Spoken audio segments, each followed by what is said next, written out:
આ નાનકડી છોકરીએ મને કીધું હતું, જે છે એમાં મજા કરવાની, તો જ આપણને જે જોઈએ છે તે મળશે. આજે તે તેના મિત્ર ગોવિંદ સાથે તેની જૂની તૂટેલી સાયકલ રિપેર કરીને રમતા હતા. વારે વારે તેની સીટ નીકળી જતી, પણ તે ફરી તેને ઠીક કરતા અને ફરી સાયકલ ચલાવવાનો આનંદ લેતા. આ છે ચાંદની, હંમેશા ખુશ રહેતી, ઉલ્લાસભર્યું જીવન જીવતી અને મોટી મોટી વાતો સમજાવતી એક નાનકડી છોકરી. મેં તેને કહ્યું કે તારા માટે એક સરપ્રાઈઝ છે, વિચાર જોઈ તે શું હશે. ત્યારે તેણે કહ્યું કે દીદી જે હોય તે, મને તો અત્યારથી જ મજા આવવા લાગી છે. અને જ્યારે તેણે આંખો ખોલી, સામે હતી એક નવી ચમકતી સાયકલ. એક પલ માટે તે નિશબ્દ થઈ ગઈ અને બીજા જ પલમાં તે કૂદી ઉઠી, હસી ઉઠી અને ખુશીથી ઝૂમી ઉઠી. જેની પાસે કશું ન હતું ત્યારે પણ તે ખુશ હતી.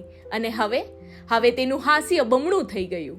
પણ નવી સાયકલ ચલાવવાના બદલે તે સીધી મારા તરફ આવીને ગળે મળી. મેં તેને તેડીને નવી સાયકલ પર બેસાડીને પૂછ્યું કે આ સાયકલ લઈને સૌથી પહેલા તારે ક્યાં જવું છે? મમ્મી પાસે. અમે તેમના ઘરે પહોંચ્યા ત્યારે તેના મમ્મી, દાદા અને આખું પરિવાર ચાંદનીની ખુશીમાં ઝૂમી ઉઠ્યું. દાદા તો ભાવુક થઈ ગયા અને કહ્યું કે આ ખાલી તમે ચાંદનીનું સપનું પૂરું નથી કર્યું, પણ આ મારું પણ સપનું હતું કે હું તેને સાયકલ શીખવાડું. ચાંદનીની વાત એકદમ સાચી હતી.